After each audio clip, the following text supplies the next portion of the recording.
സൗഖ്യവും സുവിശേഷ ജീവിതവും ജീവിക്കുന്ന ഏവർക്കും യേശുമിശിഹായ്ക്ക് സ്തുതിയായിരിക്കട്ടെ. തിരുസഭാമാതാവ് ഇന്ന് നമുക്ക് നൽകുന്ന വചനധ്യാനം മർക്കോസിന്റെ സുവിശേഷം 1-ാം അധ്യായം 29 മുതൽ 39 വരെയുള്ള വാക്യങ്ങളാണ്. പത്രോസിന്റെ അമ്മായിയമ്മയ്ക്ക് കർത്താവ് സൗഖ്യം നൽകുന്നു. തൻ്റെ സുവിശേഷ ദൗത്യം കർത്താവ് തുടരുന്നു.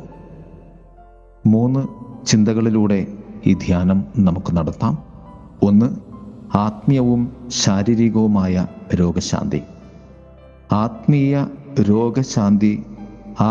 രോഗശാന്തി മാത്രമല്ല, ശാരീരിക രോഗശാന്തിയും ഉൾക്കൊള്ളുന്ന തൻ്റെ കരുതലും ശരീരത്തെ സൗഖ്യത്തിൻ്റെ സമ്പൂർണതയിലേക്ക് നയിക്കുന്ന കൃപയുടെ രോഗശാന്തിയുടെ പൂർണ്ണതയും കർത്താവ് പ്രദാനം ചെയ്യുന്നു.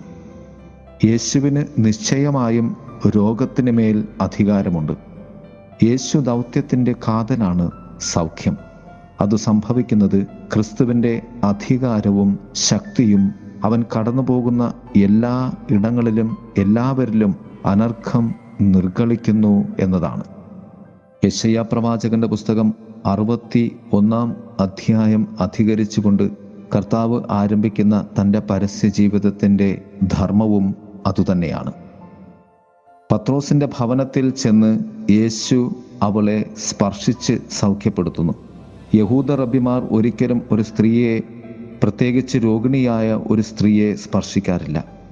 യേശു യഹൂദ നിയമത്തിൽ കീഴിലല്ല, യഹൂദർക്ക് വേണ്ടി മാത്രവുമല്ല എന്ന സത്യവും ദൈവം കടന്നുവന്ന് സ്പർശിച്ച് സൗഖ്യപ്പെടുത്തി സ്വന്തമാക്കുന്നവനാണ് എന്ന് കർത്താവ് പ്രഖ്യാപിക്കുകയും ചെയ്യുകയായിരുന്നു അവളെ സ്പർശിക്കുക വഴി.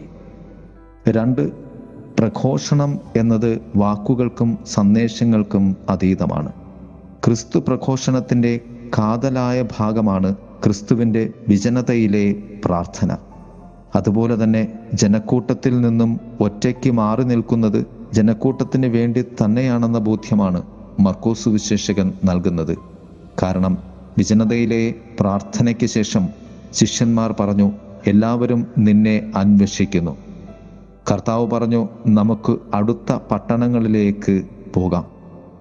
കർത്താവിൻ്റെ സുവിശേഷ പ്രഘോഷണം 6 തലങ്ങളിൽ നമുക്ക് കാണുവാൻ സാധിക്കും. 1. വാക്കുകൾ, 2. സന്ദേശങ്ങൾ, 3. പ്രാർത്ഥന, 4. സൗഖ്യം, 5. പിശാചിനെ ബഹിഷ്കരിക്കൽ, 6. സ്വർഗരാജ്യ സംസ്ഥാപനം.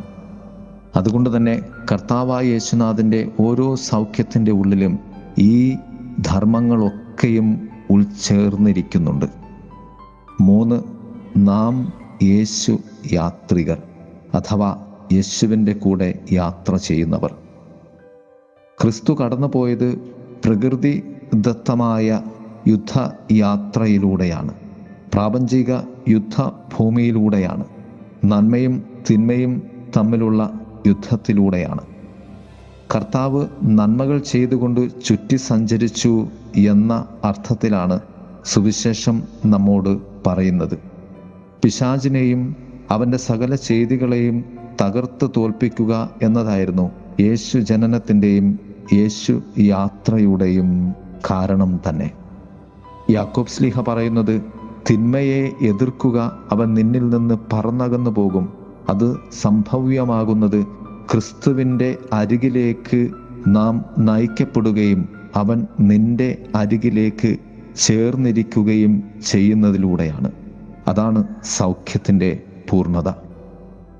പ്രിയമുള്ളവരെ, നമുക്ക് യേശുവിനോടൊപ്പം യാത്ര ചെയ്ത് യേശുവിൻ്റെ അരികെ ചേർന്നിരുന്നു കൊണ്ട് കർത്താവിൻ്റെ സുവിശേഷ ധർമ്മത്തിൻ്റെ മക്കളായിത്തീരാം.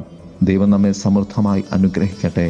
ആമേൻ. മാഞ്ഞു പോകുന്ന നിഴല് പോൽ മറഞ്ഞു പോയിടും നിൻ ജീവിതം. മാഞ്ഞു പോകുന്ന നിഴല് പോൽ മറഞ്ഞു പോയിടും നിൻ ജീവിതം.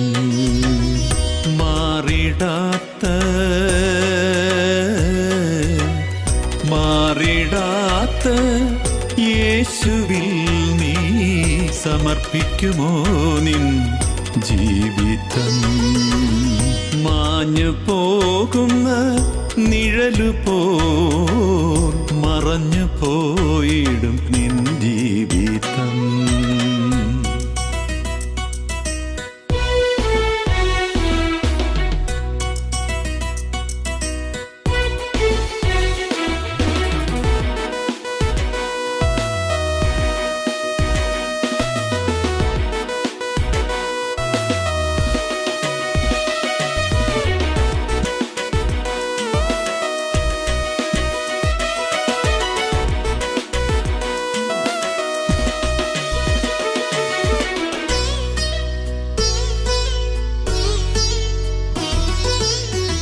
ലോകം നൽകിയിടും സുഖങ്ങളെല്ലാം മായയായി തീർന്നിടുമേ. ലോകം നൽകിയിടും സുഖങ്ങളെല്ലാം മായയായി തീർന്നിടുമേ. യേശു നൽകിടും നിത്യജീവൻ, യേശു നൽകിടും നിത്യജീവൻ നിത്യമായി നിന്നിടുമേ.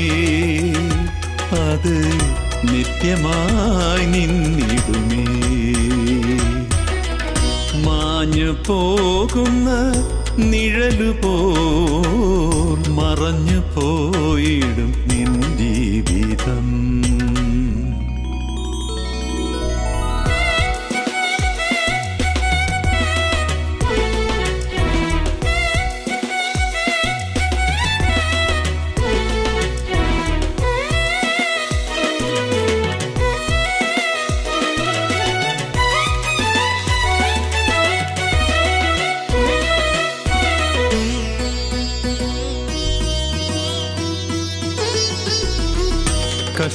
കഷ്ടങ്ങളെല്ലാം മാറ്റിയിടുമേ, നഷ്ടങ്ങളെല്ലാം തീർത്തിടുമേ. കഷ്ടങ്ങളെല്ലാം മാറ്റിയിടുമേ, നഷ്ടങ്ങളെല്ലാം തീർത്തിടുമേ. വേദനയെല്ലാം പോയിടുമേ, വേദനയെല്ലാം പോയിടുമേ. അന്ന് കണ്ണുനീരെല്ലാം തുടച്ചിടുമേ, കണ്ണുനീരെല്ലാം തുടച്ചിടുമേ. മാഞ്ഞു പോകുന്ന നിഴലു പോൽ മറഞ്ഞു പോയിടും നിൻ ജീവിതം. മാഞ്ഞു പോകുന്ന നിഴലു പോൽ മറഞ്ഞു പോയിടും നിൻ ജീവിതം. മാറിടാത്ത